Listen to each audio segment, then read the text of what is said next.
प्रेक्षकांनो, मालिकेत आला आहे खूपच इंटरेस्टिंग असा ट्विस्ट.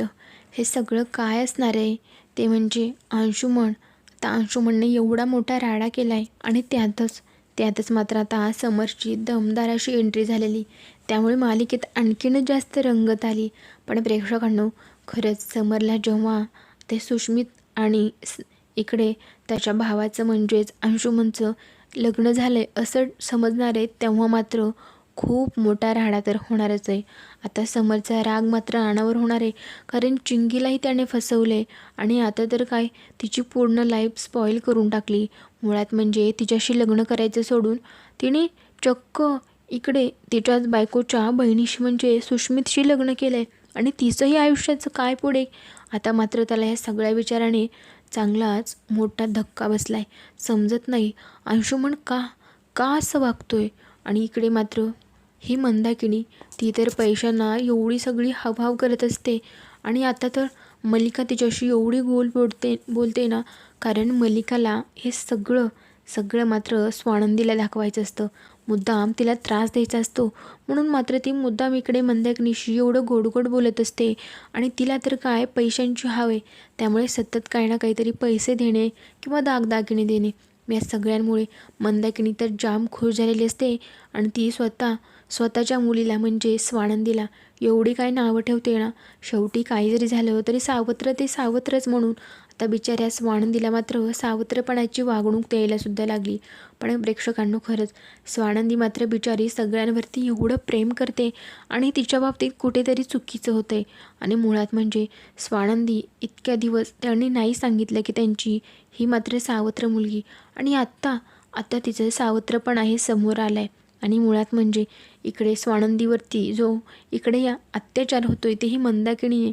कारण इतके दिवस स्वानंदी त्यांच्या घरी होती तेव्हाही प्रत्येकाचा किती विचार करायची, सगळ्यांना काय हवं नको ते बघायची, अडचण असेल तर अडचणीसुद्धा तितकीच ती सामील व्हायची, तितकीच त्यांना साथ द्यायची. एवढं आत्ताही लग्न झालं आहे तरीही. आणि तिच्या नशिबी मात्र मंदाकिनीचं हे बोलणं, हे सगळं आणखीन आदिराला सुद्धा माहीत नसतं की स्वानंदी त्यांची सावत्र मुलगी. तिलाही कधी प्रश्न पडायचा की हे सगळं म्हणजे आई खरंच नंदुताईशी असं का वागतायत. पण नंतर मात्र कधी कोणाचा स्वभावच असतो ना, हे सगळं समजून ती गप्प राहायची. पण आता जेव्हा समजलं आहे की सावत्र मुलगी, तेव्हा मात्र तिला एक खूप मोठा धक्का बसला आहे.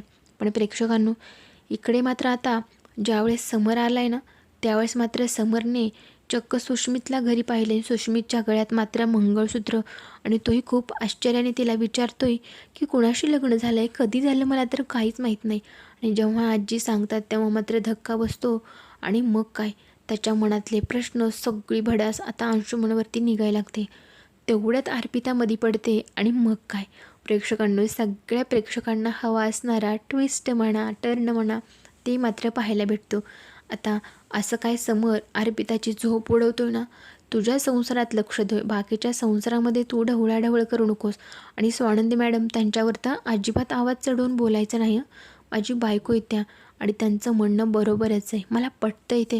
आता या सगळ्यांमुळे अर्पिताच्या पायाखालची तर जमीनच सरकली. कारण आज सगळ्यांच्या समोर चक्क स्वानंदीची बाजू घेऊन तिला बायको म्हणून ॲक्सेप्ट करून त्याने मात्र अर्पिताला चांगलीच अद्दल घडवली आणि चक्क हाताला धरून तिचे बागेसाईड घराच्या बाहेर काढून तिला सांगितले की तू आता तुझ्या घरी जाऊन तुझा स्वतःचा संसार बघ.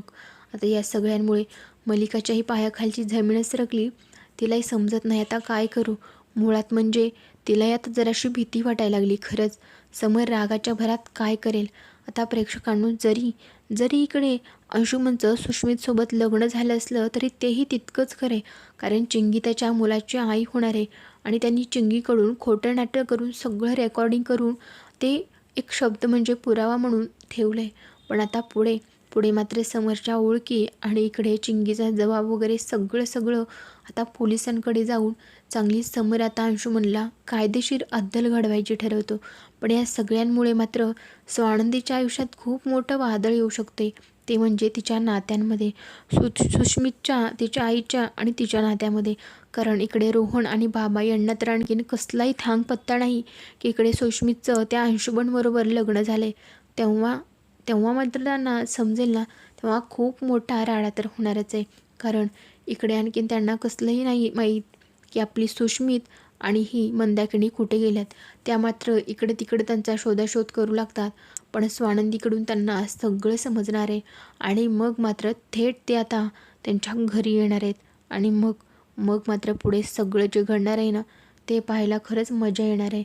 आतापर्यंतचा मलिकाचा सगळा तोरा तर गळून जाणारच आहे. त्यातच मंदाकिनी, तिलाही चांगलं आता स्वानंदीचे बाबा झापणार आहेत. आणि खरंच पुढे मंदाकिनी आणि इकडे स्वानंदीचे बाबा या दोघांच्या सुद्धा लग्नामध्ये काय मोठा प्रॉब्लेम निर्माण होईल.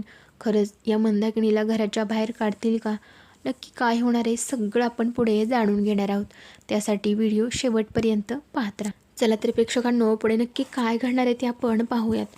मुळात म्हणजे आता जेव्हा जेव्हा इकडे सगळा प्रकार कंदरी समरच्या लक्षात आला आहे ना, त्यावेळेस मात्र बिचारी चिंगी तीसुद्धा त्याच्या समोरच आहे. चिंगी मात्र खूप आशेने समरकडे पाहू लागते. समर म्हणतो, काय झालं चिंगी? अगं एवढी उदास का दिसतेस? आणि मुळात म्हणजे घरातलं वातावरण एवढं शांत शांत का वाटते? कुठे गेले सगळे? आणि काय हो स्वानंदी मॅडम, काय झालं? तुमच्या चेहऱ्यावरती एवढी काळजी का? काही झालं आहे का? मला सांगाल का? आता मला टेन्शन यायला लागले. तेव्हा मात्र स्वानंदी म्हणत असते, काही नाही राजवाडी, तुम्ही अगोदर आत तर या, तुम्ही फ्रेश व्हा ना. पण समर म्हणत असतो, नाही, सगळे कुठे गेले? आणि मुळात म्हणजे घरात एवढी शांतता कधीच नसते अहो. आज एवढं सगळं शांत कसं काय? तेवढ्यात सुष्मिता बाहेर येते. तिच्या गळ्यात मंगळसूत्र असतं. आणि मग काय, समर तिच्याकडे बघतो, म्हणत असतो, अरे वा सुष्मित, तुझं लग्न झालं आहे? अगं कधी? कोण आहे नवरा मुलगा? आणि मला तर माहीतही नाही कधीच, कसं? इथे मात्र आजी मध्येच बोलते, म्हणते, हो झालं तिचं लग्न. आणि तिचा नवरा हा बघ तुझ्या समोरच उभा आहे, हा नालायक अंशुमन. आणि तेव्हा मात्र समरच्या पायाखालची जणू काही जमीन सरकली. आता हे सगळं ऐकून समरला खूप मोठा धक्का बसला. समोर म्हणतो, काय? अंशुमन आणि सुष्मिता या दोघांचं लग्न कसं शक्य आहे? आणि मग काय, आजी मात्र सगळा प्रकार सांगू लागतात. कशाप्रकारे अंशुमन आणि सुष्मिता या दोघांनी बाहेर कोर्टामध्ये जाऊन त्यांनी रजिस्टर मॅरेज करून आलेत, ऑफिशियल, अगदी कायदेशीर पद्धतीने. आणि या चिंगीचा त्यांनी खोटा जबाब घेतला, खोटी त्याची रेकॉर्डिंग घेतली आणि तिथे दाखवलीसुद्धा. आता बघणार आहे हे चिंगीचा यात काय दोष आहे. आणि हा अंशुमन चक्क सुष्मिताशी लग्न करून आला आहे. आणि आता बघ ना, एकीला फसवलं आहे, आता दुसरीला फसवतो आहे. इथे मात्र आता समरचा मात्र राग अनावर होतो. म्हणत असतो, अंशू, अरे काय केलेस तू? तुला समजतं आहे काय केलेस ती? तेव्हा मात्र अंशू म्हणे आता शांत बसत नाही. म्हणत असतो, दादा, मला जे करायचं होतं ना तेच केलं आहे. आणि मुळात म्हणजे चिंगीलाच माझ्याशी लग्न करायचं नव्हतं अरे. आणि मी किती दिवस असा बिना लग्नाचा राहणार होतो. आणि म्हणून मी सुष्मिताशी लग्न केलं, कारण आमच्या दोघांचं एकमेकांवरती प्रेम आहे. आता प्रेक्षकांनो, इकडे सुष्मितशी लग्न प्रेम म्हणून नाही, तर स्वानंदीचा बदला म्हणून गेले, तिला त्रास व्हावा म्हणून. आता हे सगळं अंशुमन आणि मलिका या दोघांना मात्र जाम मजा येते. कारण हे सगळ्यांमुळे स्वानंदीला जाम त्रास होतो आहे ना, तिला प्रचंड वाईट वाटतं आहे. एका वाईट माणसाशी आपल्या बहिणीचं लग्न झालं आहे. कारण सुष्मिता तिलाही आता इकडे स्वानंदीच्या विरोधात भडकवणारच आहेत. कारण कशा पद्धतीने स्वानंदीला तुझं सुख बघवत नाही आणि मुद्दाम ती अशी करते. त्यामुळे बिचारी स्वानंदी, तिला तर खूप हरल्यासारखं वाटणार आहे. आणि त्यातच आता समर मात्र हे सगळं ऐकून त्याच्या सणसणीत कानाखाली वाजवतो. आणि चिंगी म्हणू लागते, हो दादा, खरंच म्हणजे मी हे सगळं मनातून नाही बोलले, म्हणजे त्यांनी हे सगळं माझ्याकडून बोलून घेतलं आहे. आणि मला तर यातलं काहीच माहीत नव्हतं. या सगळ्यांमुळे तर समरचा आणखीन जास्त राग वाढतो आणि तो मात्र सणसण अशा अंशुमनच्या कानाखाली वाजवतो. त्याला सांगू लागतो की आता नाही अंशू, तुझं पास झालं, तुला किती सांगितलं समजावलं, पण तुला मात्र अजिबात समज येत नाही. त्यामुळे तुला आता कायदेशीररित्या तुझं बंदोबस्त केलाच पाहिजे. पण इथे मंदाकिनी तिथे असते.